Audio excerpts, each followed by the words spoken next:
जो लोग पहले कांग्रेस में थे वो फिर आप में आ गए, फिर बीजेपी में आ गए, क्या गारंटी है कि वो फिर दोबारा नहीं लुढ़क जाएंगे?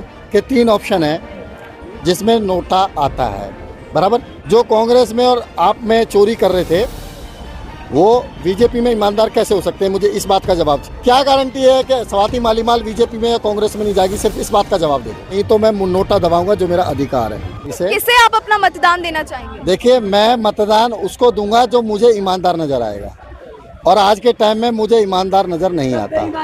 नहीं, गलत बात।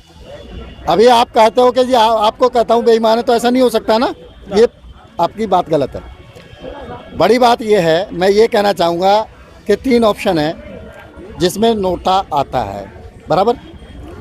पहले मैं उस बात का जवाब देना चाहूँगा क्यों। वो यूँ कि जब इन लोगों ने टिकट दी है तो क्या सत्यापन किया कि जिसको आप टिकट दे रहे हो वो ईमानदार है, वो अपने एरिया में कितनी गुंडागर्दी करता है, कितनी बदमाशी करता है, या कितने रुपए में उसने सीट खरीदी है। क्लियर बात, एक बात। दूसरी बात, जो लोग पहले कांग्रेस में थे वो फिर आप में आ गए, फिर बीजेपी में आ गए, क्या गारंटी है कि वो फिर दोबारा नहीं लुढ़क जाएंगे? 2 बात। तीसरी बात, क्या लगता है कि जो लोग पहले कांग्रेस में चोरी करते थे वो बीजेपी पे नहीं करेंगे? बराबर, गलत बात तो नहीं कर रहा ना।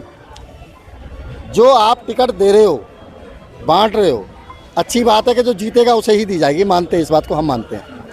लेकिन जो जितना बड़ा गुंडा, जितना बड़ा बदमाश, उसको उतनी आसानी से टिकट मिल गई।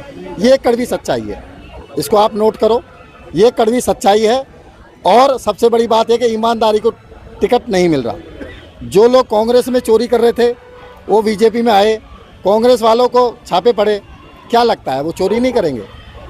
अगर उन्होंने पार्टी बदली है, बड़ी बात क्या है कि जो लोग बीजेपी में ज्वाइन कर रहे हैं वो अब ईमानदार क्यों हैं? जो कांग्रेस में और आप में चोरी कर रहे थे वो बीजेपी में ईमानदार कैसे हो सकते हैं? मुझे इस बात का जवाब चाहिए, एक बात।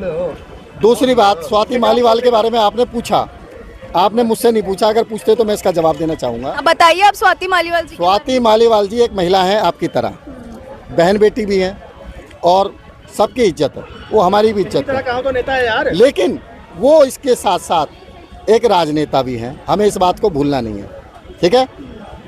अब जो इल्ज़ाम लगा, सच्चाई है या बुराई, ना आपने देखा ना मैंने देखा, ना इन्होंने देखा ना उसने देखा।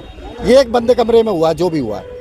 अब दिल्ली पुलिस इसकी इंक्वायरी करेगी। उनके हॉल में ही हुआ है, बंद कमरे में नहीं, हॉल में। और सीसीटीवी कैमरे की फुटेज भी आई है। घर में हुआ। हाँ, सीसीटीवी फुटेज भी आई है। वहीं आ रहा हूँ मैं, वापस वहीं आ रहा हूँ। आप नहीं थे, मैं भी नहीं था, यही बात मैंने बोली ना।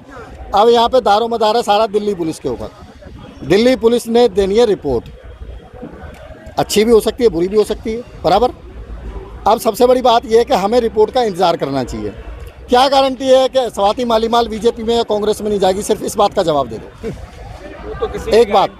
नहीं, सर गारंटी नहीं मांग रहा हूँ मैं, तो ये कह रहा हूँ। आपकी गारंटी नहीं है, मनुष्य की गारंटी नहीं है। वो कितनी देर, आप कितनी देर बोल रहे हो, आपकी गारंटी नहीं। मैं कितनी देर बोल रहा हूँ, मेरी गारंटी नहीं है। मेरा जो सवाल है आपके माध्यम से, आपके चैनल के माध्यम से, सिर्फ इतना सा है, क्या आपने जो हमारे एरिया में सांसद खड़ा करा ईमानदार है? आप लिख के देते हैं, मैं सबसे पहले वोट करने जाऊँगा उसको, नहीं तो मैं नोटा दबाऊँगा, जो मेरा अधिकार है, क्योंकि मुझे वो आदमी ईमानदार नज़र नहीं आ रहा। हमारे एरिया का जो भी सांसद है वो खुद तो नहीं जाता, लेकिन उसके चेले चपाटों ने कितनी आतंक मचा रखी है, क्या आपको मालूम है? इस बात की इंक्वायरी होने के बाद उसको टिकट देना चाहिए, तब आप जीत पाओगे 400 पार।